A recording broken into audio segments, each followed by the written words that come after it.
The afternoon light filters through the leaded glass windows of my childhood home, casting honey-colored patterns across the hardwood floor. I hadn't planned on stopping by today. A canceled meeting in Spokane left an unexpected gap in my schedule, a rare occurrence for a financial analyst with color-coded calendar blocks. I ease the front door closed behind me, smiling at the familiar creak of the second hinge. Dad keeps promising to fix it, just like he's promised for the last decade. My footsteps fall softly on the worn runner carpet as I head toward the kitchen, eager to surprise Mom with the artisan bread I picked up from her favorite bakery. Then I hear it. My name. Once the appraisal clears, we can list it. Brooklyn's payments were gifts. My mother's voice floats from the kitchen, matter of fact as if discussing the weather. I freeze mid-step, the paper bag crinkling softly in my suddenly tight grip. Dad chuckles, that familiar sound now holding an unfamiliar edge. She doesn't even keep receipts. My sister's voice follows, hesitant. But what if she finds out? I stand rooted in place, my pulse steady despite the earthquake rumbling through my core. Funny how the body stays calm when the mind shatters. My financial analyst brain clicks into gear, cataloging facts while my heart struggles to catch up. My fingers find the doorframe, gripping until my knuckles whiten. The wood grain presses into my palm. This house I know by heart. This house I've been paying for. 7 years. $92,000. All temporary help until they got back on their feet. Last week's payment of $1,700 for the mortgage still shows as pending in my banking app. The notification had pinged while I stood in line for coffee, and I'd transferred the money without a second thought, just like clockwork, just like family does. The clarity hits like winter sunlight after months of fog. Every suspicious moment crystallizes the exchanged glances when I asked about refinancing options, the real estate pamphlets I spotted tucked beneath magazines on the coffee table, the oddly specific questions about property values that I'd brushed off as casual conversation. Growing up in this tidy 3-bedroom Craftsman meant being the family workhorse. At 15, Dad handed me power tools while calling it character building. I replaced roof shingles while Lacey stayed inside, praised for her delicate nature. Mom's favorite phrase echoes through my memory: family helps family. Somehow that help always flowed in one direction from me to them. I built my entire adult identity around being reliable. My apartment in Seattle holds a desk with meticulously organized spreadsheets tracking every expense. I skip vacations to make those temporary payments possible. I wear last year's winter coat while they installed new kitchen countertops. I never questioned, because I wanted their approval. Needed to be the good daughter, the responsible one. The floorboard beneath my foot creaks, betraying my presence. Mom appears in the hallway, her face flushing with surprise. "Brooklyn, we weren't expecting you." Her hands flutter nervously at her necklace, the one I bought her for Christmas. "Oh, we were just discussing some paperwork." The words rise in my throat, unfamiliar in their directness. "No, you were discussing selling the house I've been paying for." She blinks rapidly, mouth opening and closing. Dad appears behind her, his tall frame filling the doorway. "Don't be dramatic," he says with a dismissive wave. "Your help was a gift." The word gift lands like a slap. Mom recovers quickly, pivoting to familiar territory. "After all we've done raising you," she begins, voice dripping with practiced guilt. Lacey hovers behind them, refusing to meet my eyes, shrinking into herself just like she did when we were children, and I took the blame for broken dishes. For a moment, doubt creeps in. Maybe I misunderstood. Maybe there's an explanation that doesn't mean my entire family has been using me as their personal ATM while planning to cut me out. Then I remember the exact words. Brooklyn's payments were gifts. My spine straightens as my financial analyst mind shifts into high gear, already calculating how to document every dollar I've contributed. My breathing steadies as my thoughts clarify. "I'll be in touch," I say quietly, turning toward the door. "Brooklyn, wait," Mom calls, genuine panic in her voice now. She's never seen me walk away from a family confrontation before, but I keep walking, my footsteps measured and calm. I place the forgotten bakery bag on the entry table, a final offering to a shrine that never deserved my devotion. Outside, the November air bites at my cheeks as I slide behind the wheel of my sensible sedan with its high mileage and postponed maintenance. The engine hums to life, and I pull away from the curb, glancing one last time at the Craftsman porch where I spent summers sanding and staining while Lacey lounged with lemonade. The drive back to Seattle stretches before me, but for the first time in years, the road ahead feels like freedom rather than escape. The following day, the Seattle rain pelts my apartment windows as I spread financial records across my desk. Each statement forms another piece in a puzzle I never wanted to complete. My laptop screen glows with the banking portal showing 7 years of transfers to my parents regular as clockwork, growing larger with each promotion I earned. I click through to an email folder labeled Family Finances and freeze. A message from Dad to Mom appears, accidentally copied to my work address 3 months ago. My eyes lock onto words that confirm my worst suspicions. Once we sell, we can finally stop relying on Brooklyn's checks. My fingers tremble as I open a mortgage statement I requested last week. The principal balance hasn't decreased despite my $92,000 in contributions. Every payment vanished into interest or their pockets, never reducing the loan.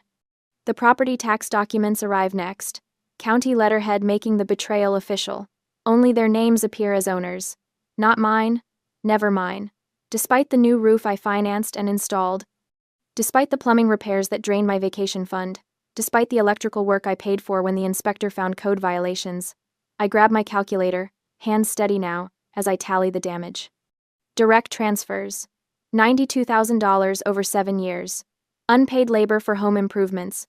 Conservatively $38,000. The numbers glow back at me, cold and undeniable. The pattern emerges with painful clarity. Each financial request coincided perfectly with my salary increases. The ask for roof money came 2 days after I mentioned my promotion. The plumbing emergency happened the week my bonus cleared. "You're the smart one, Brooklyn. You understand money," Mom would say, voice warm with practiced flattery before the request. "We're so proud of how responsible you are." The guilt always followed. Family helps family. Remember how we sacrificed for your education? I never noticed how the obligation only flowed one way. My phone vibrates against the desk. A text from Mom at 11:42 p.m. "We changed the locks. You don't live here anymore. Let's see how independent you really are." The message should hurt. Instead, it washes over me with strange relief confirmation. I'm not imagining their betrayal. I respond simply, "Message received. Thank you for the clarity." No tears come. No emotional breakdown. Just a clean, surgical kind of clarity. They didn't just change a lock, I think, shutting my laptop. They shut the last door that tied me to them. My mother orchestrated everything. Each guilt trip, each request wrapped in compliments. Each subtle comparison to my delicate sister who needed protection, while I needed to toughen up. The primary betrayer. Designing the perfect system to extract maximum value from her responsible daughter. Dad executed her plans, managing the money, always discussing investments, but never providing statements. His easy charm disarming my questions before they formed. The supportive player making the scheme work. Morning light finds me still at my desk when my phone pings with a notification. A real estate listing appears on my screen. My parents' house. Our house. My investment.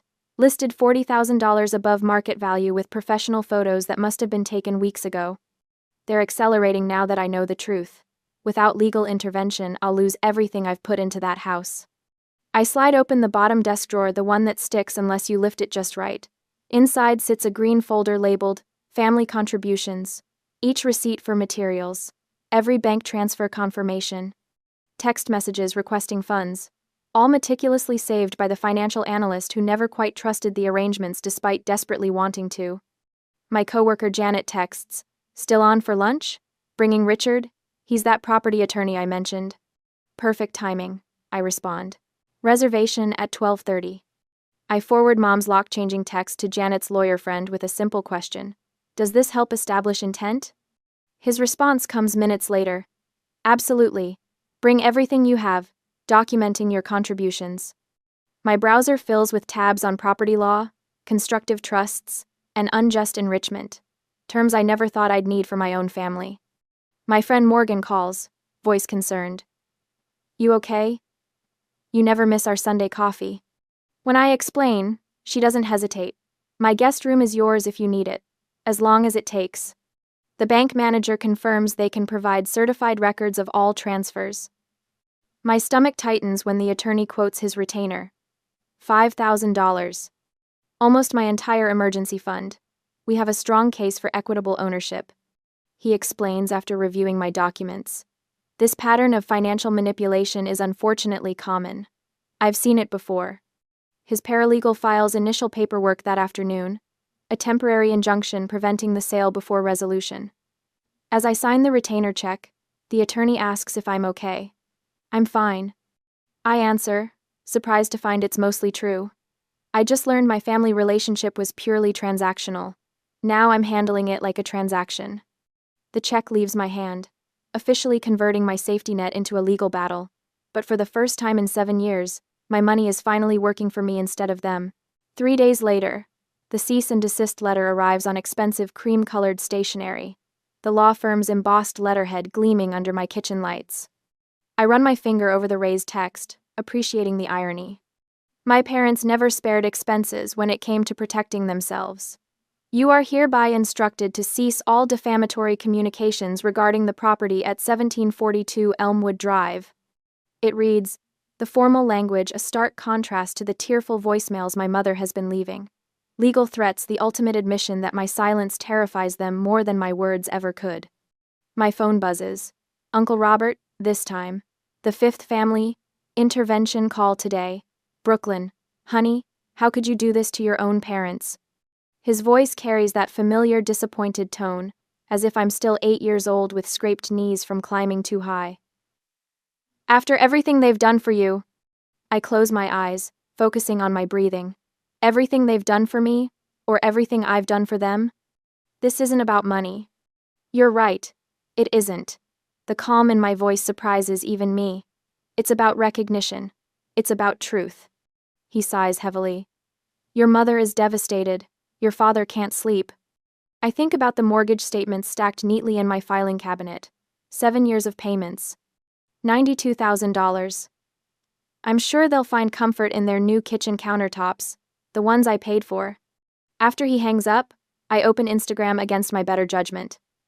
Lacey's latest post shows her sitting on our parents' porch swing, looking forlorn.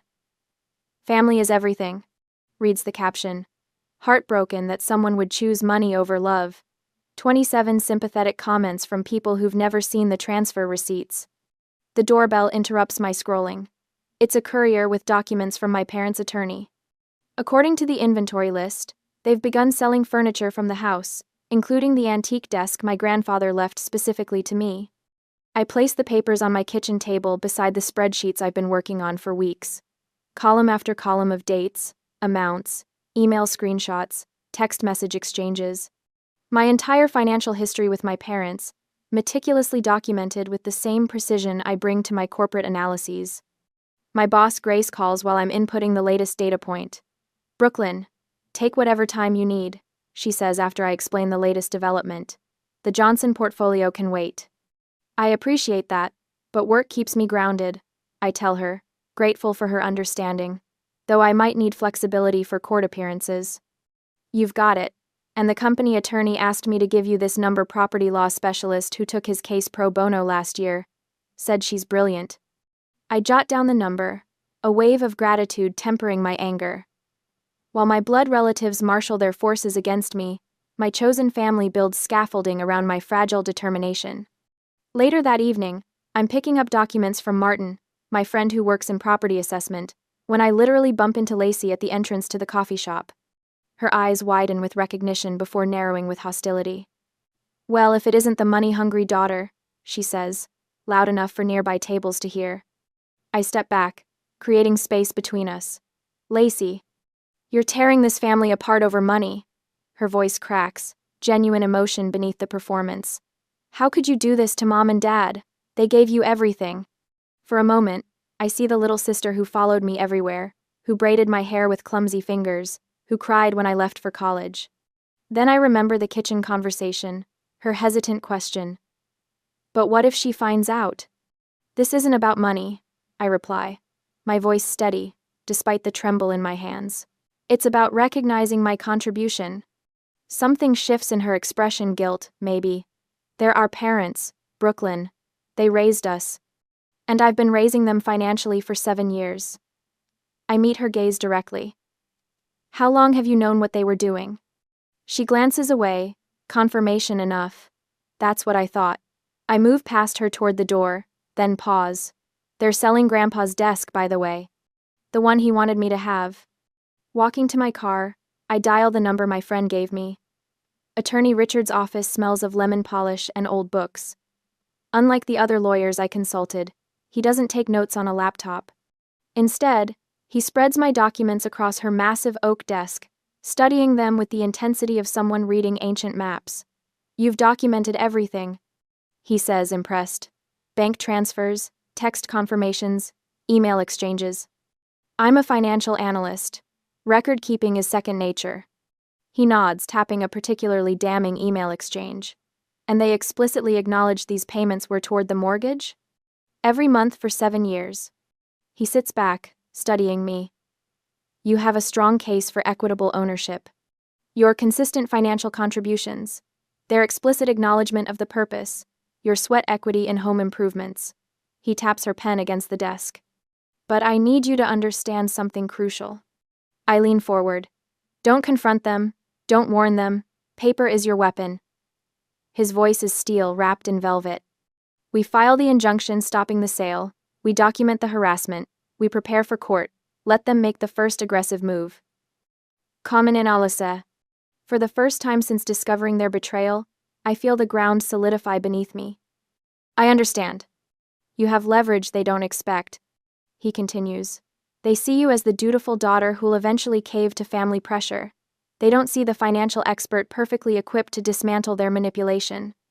Walking out of his office, I realize with startling clarity, my parents hadn't just taken advantage of my generosity, they had committed financial manipulation, and I had the records to prove it. When I return home, a package waits by my door. Inside, a family photo with my face cut out, the jagged edges speaking volumes about my mother's state of mind.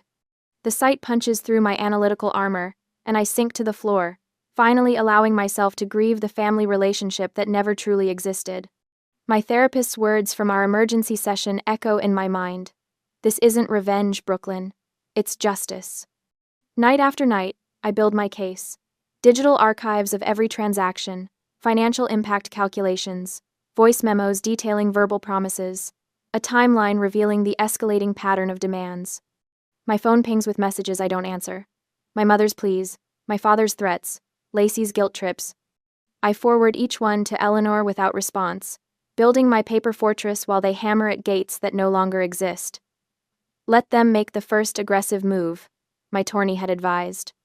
So I wait, wrapped in strategic silence, preparing formal responses to their increasingly desperate actions. 1 week after forwarding a particularly nasty text from my father to Richard, I received a formal notice from their lawyer. They're requesting mediation. I allow myself a small, wry smile. Finally, they respect boundaries through legal counsel. Opening my laptop, I click on the folder containing emails I've been saving. The ones where my parents discuss me as their free money source. The ones where they plan the sale while calculating exactly how much more they can extract from me before cutting ties. My phone rings. It's Richard. "We've been assigned to Judge Winters," he says, excitement bleeding through his professional tone. She specializes in family financial abuse cases. For the first time in weeks, I feel the corners of my mouth lift in something resembling hope.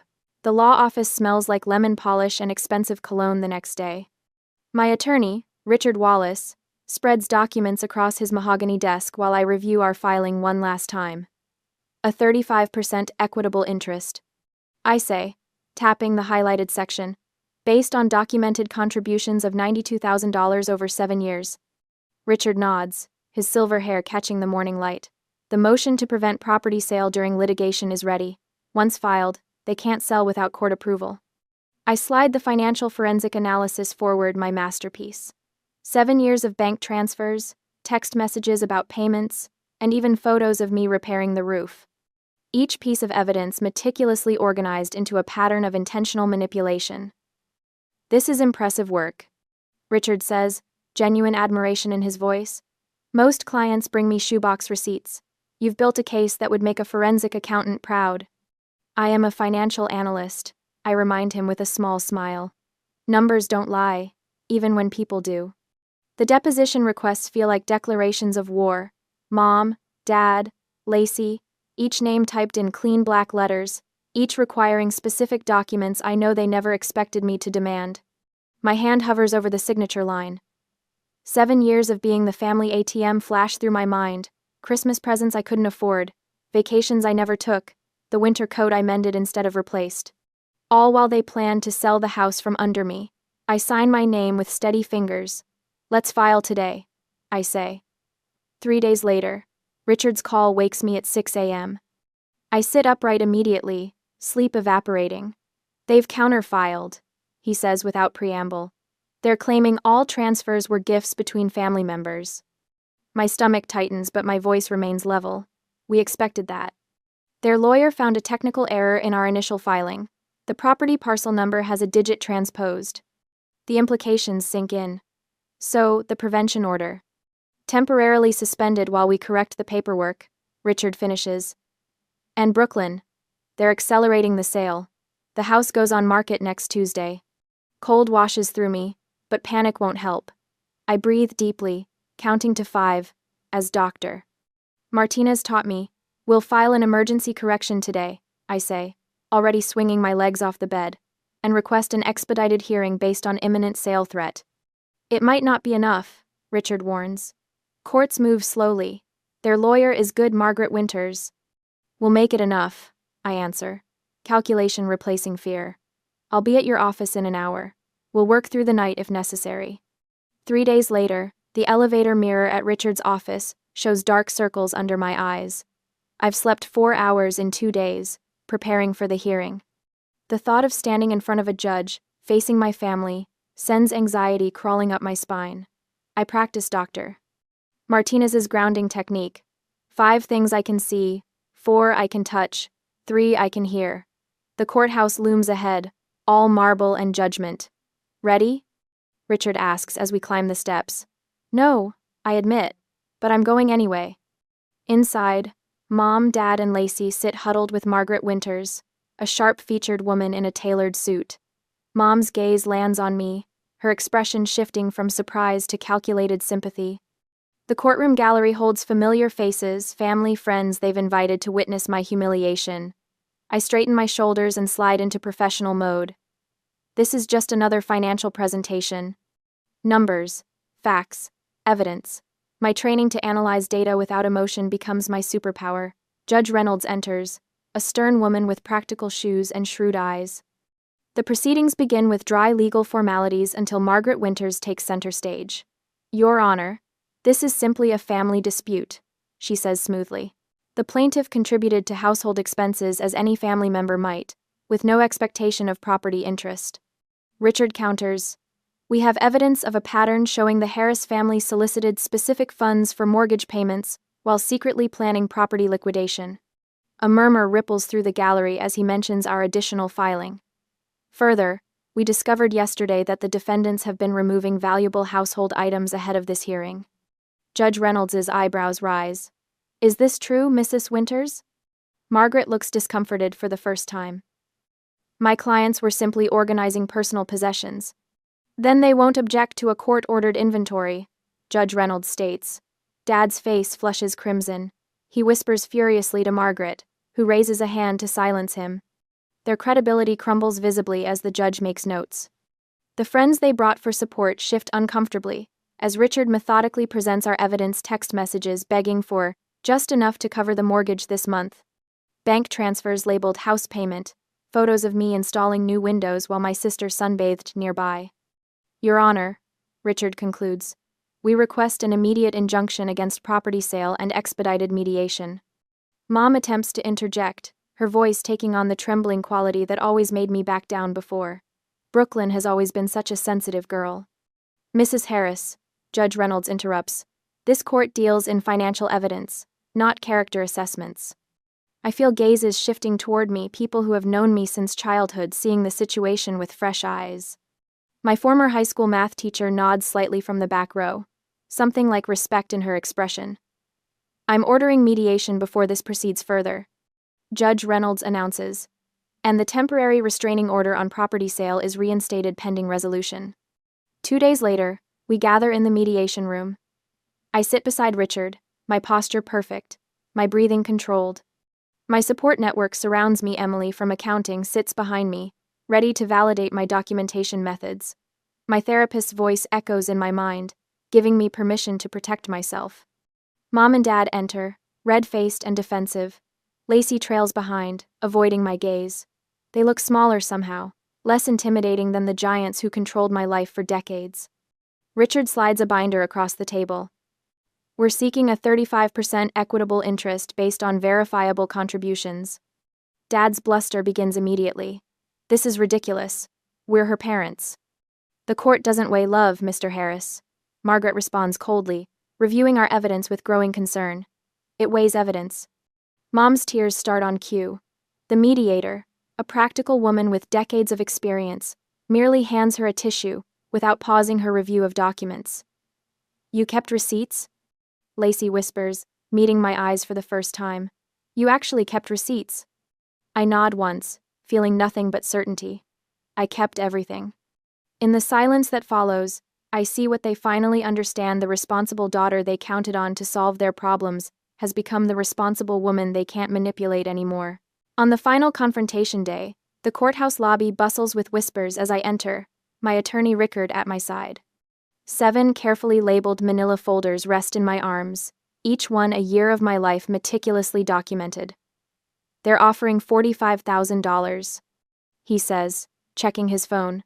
Final offer. I almost laugh.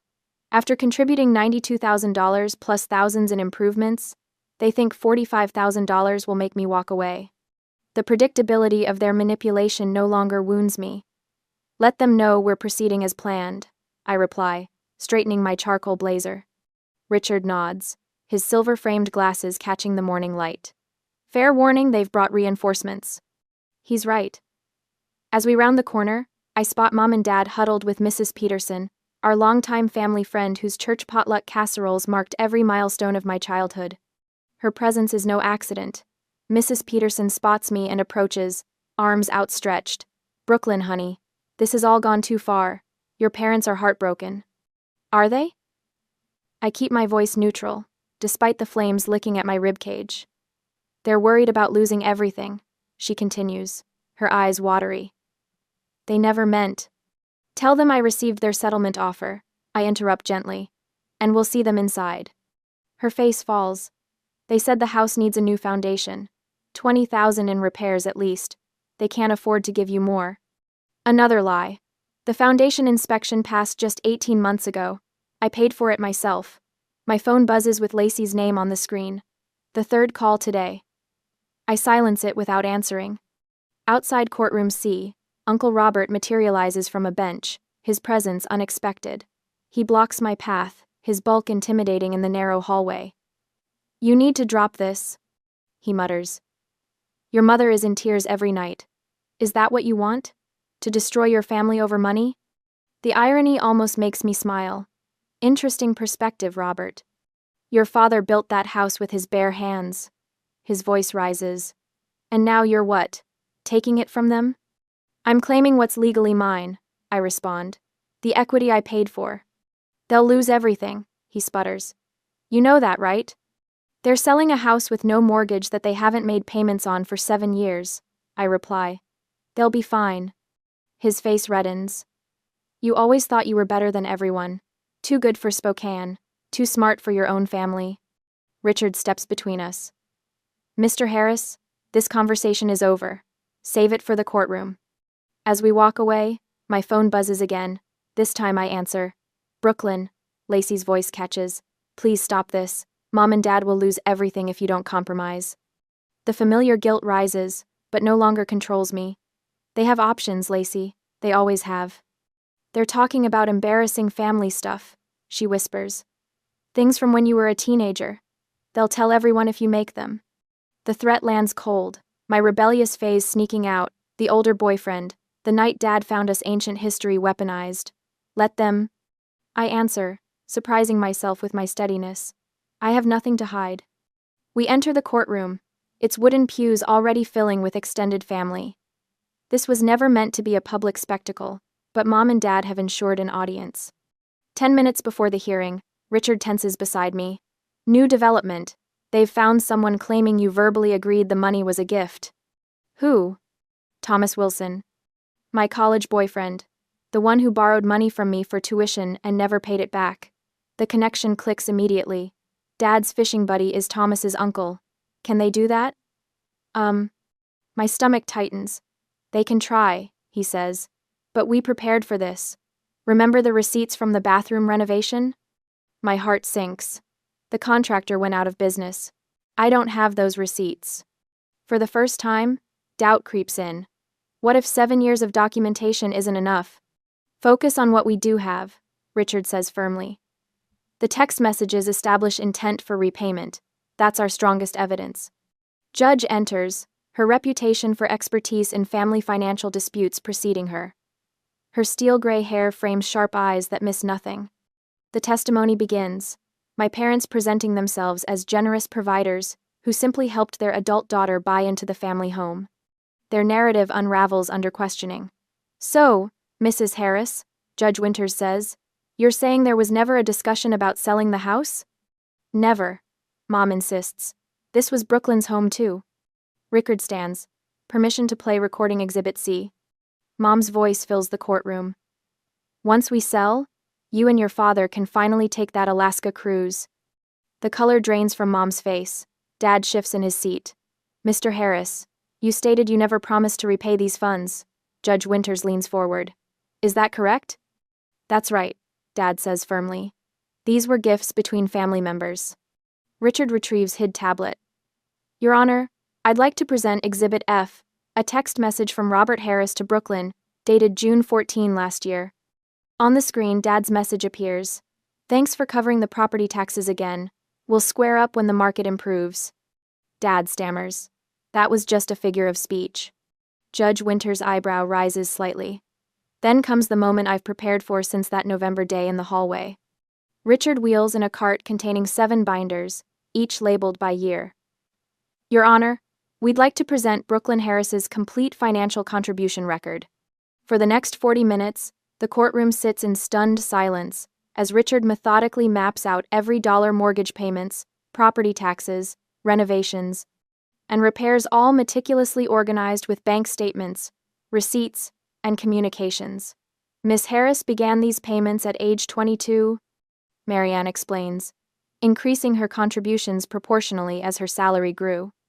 The timeline displayed shows payments jumping from $700 monthly to $1,700 as I progressed from entry-level analyst to senior position. And finally, Richard says, I'd like to present the email that prompted this legal action. The projector displays Mom's message to the real estate agent. Brooklyn's payments were gifts. She has no legal claim. Beside it appears another message, sent just 3 days later. We changed the locks. You don't live here anymore. A murmur ripples through the courtroom. Uncle Robert stares at his shoes. Aunt Patricia's mouth hangs open. The carefully constructed narrative of ungrateful daughter shatters completely. Lacey takes the stand as their final witness, her testimony crumbling under cross-examination. Did you know your parents were planning to sell the house? Richard asks.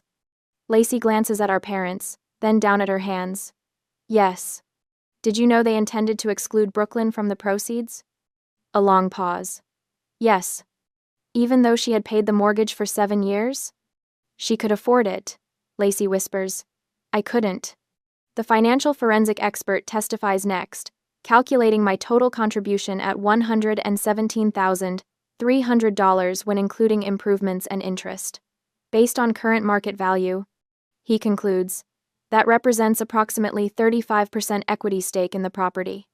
Judge Winters doesn't need long to deliberate.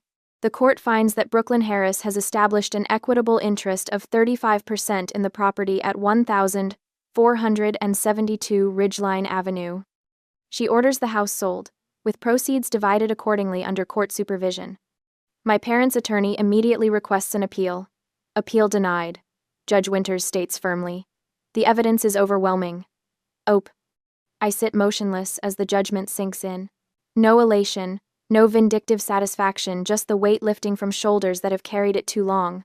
Mom attempts to approach as court adjourns. Brooklyn, we need to talk about this as a family.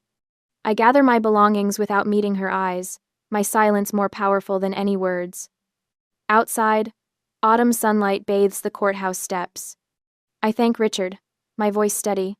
What happens now? He asks. They sell. I get my share. We move on. The reality materializes in numbers. House value $740,000. My portion $259,000 after legal fees.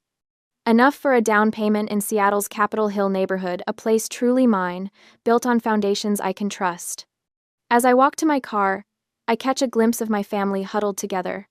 Mom, Dad, and Lacey, already discussing their move to a rental duplex on the east side. Their universe has shifted, the gravitational center no longer my reliability. I don't look back as I drive away. The road ahead belongs entirely to me now. 3 months later, the brass key sits heavy in my palm as I stand in the doorway of my new townhouse.